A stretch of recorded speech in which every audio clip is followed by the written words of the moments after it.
Olá! O sistema tributário brasileiro, a gente sabe, parece um labirinto, né? Mas no centro de tudo isso existe uma espécie de mapa, o Código Tributário Nacional. E é exatamente esse mapa que a gente vai usar hoje para seguir a jornada de um tributo, sabe? Desde o seu nascimento até a sua extinção. A ideia é desmistificar as regras que governam a nossa vida fiscal. Vamos começar essa jornada juntos.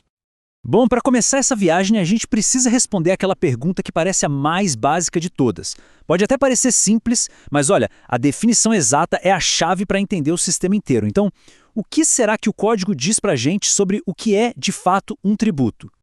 E está aí a resposta. O artigo 3º do Código dá a definição certinha. Vamos quebrar isso em pedaços para ficar mais fácil? Prestação pecuniária. Isso quer dizer que é paga em dinheiro. Compulsória. Bom, essa é fácil, não é? Não é opcional. E aqui um ponto crucial. Tem que ser instituída em lei. Isso impede qualquer cobrança arbitrária, do nada. E por último, não constitui sanção. Ou seja, não é uma multa por algo errado que alguém fez. É a base de tudo mesmo. Agora, olha que interessante. O código organiza os tributos em 3 grandes famílias. Primeiro, o imposto. A gente paga por uma situação geral, sabe? Tipo, ter renda, ter um carro, não tem uma contrapartida direta do Estado ali na hora. Depois vem a taxa. Aí sim, ela está ligada a um serviço específico que a gente recebe, como a coleta de lixo ou a uma fiscalização. E por fim, a contribuição de melhoria. Essa acontece quando uma obra pública acaba valorizando o imóvel. Percebe? Cada um tem um gatilho, um motivo de existir, bem específico. E já que a gente falou em gatilho, vamos mergulhar nisso. É a próxima etapa da nossa jornada, a origem. Porque veja bem, nenhum tributo nasce do nada. Ele precisa de um evento específico, um momento que está lá, definido na lei, que dá o pontapé inicial em tudo. Pois é. Esse gatilho tem um nome técnico no direito, mas a ideia por trás é bem simples. É aquele momento exato em que a obrigação de pagar um tributo nasce, passa a existir de verdade. E o nome dele é fato gerador. Segundo o artigo 114, é exatamente isso, a situação que a lei define como o ponto de partida. Pensa só, vender um produto, ser dono de um imóvel, receber um salário, cada uma dessas coisas é um fato gerador que dispara uma obrigação tributária diferente. É o start legal de todo o processo. Ok, então o fato gerador aconteceu. A partir daí, a nossa história ganha personagens. A lei precisa deixar muito claro quem tem o direito de cobrar e, claro, quem tem o dever de pagar. Vamos conhecer agora os atores dessa relação.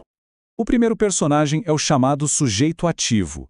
O artigo 119 diz que ele é a entidade pública que pode exigir o pagamento.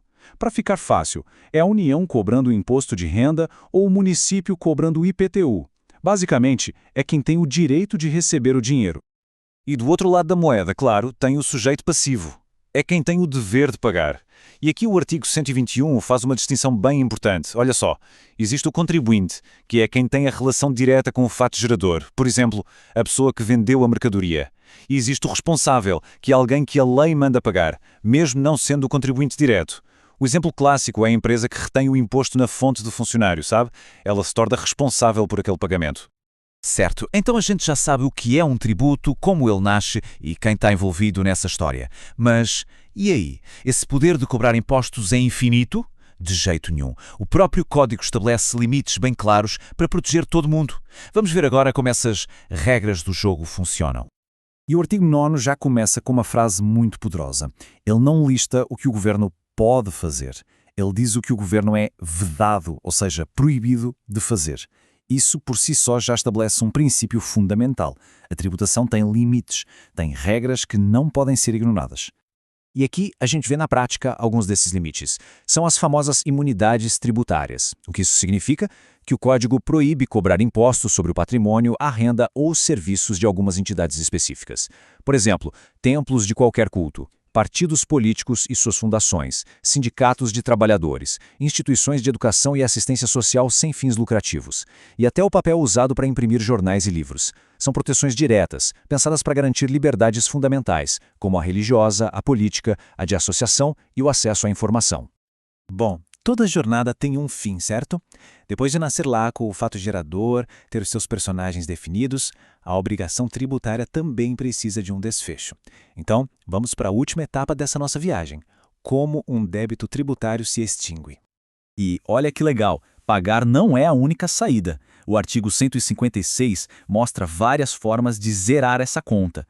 A primeira, claro, é o pagamento, a mais comum. Mas também existe a compensação, que é quando alguém usa um crédito que tem com o governo para abater uma dívida.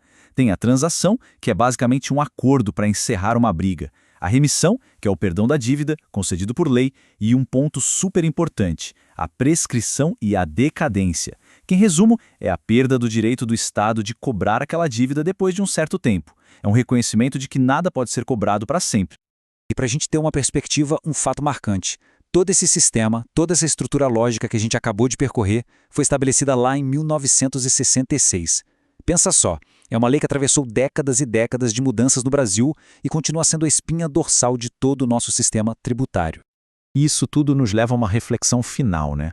Se esse código, que é a base de tudo, é de 1966, quais desses princípios que a gente viu hoje, a própria definição de tributo, os limites do poder de tributar e as imunidades, são os que mais pegam fogo nos debates de hoje em dia?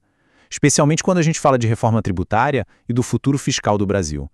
É uma pergunta que conecta diretamente o passado com as discussões que a gente tem agora.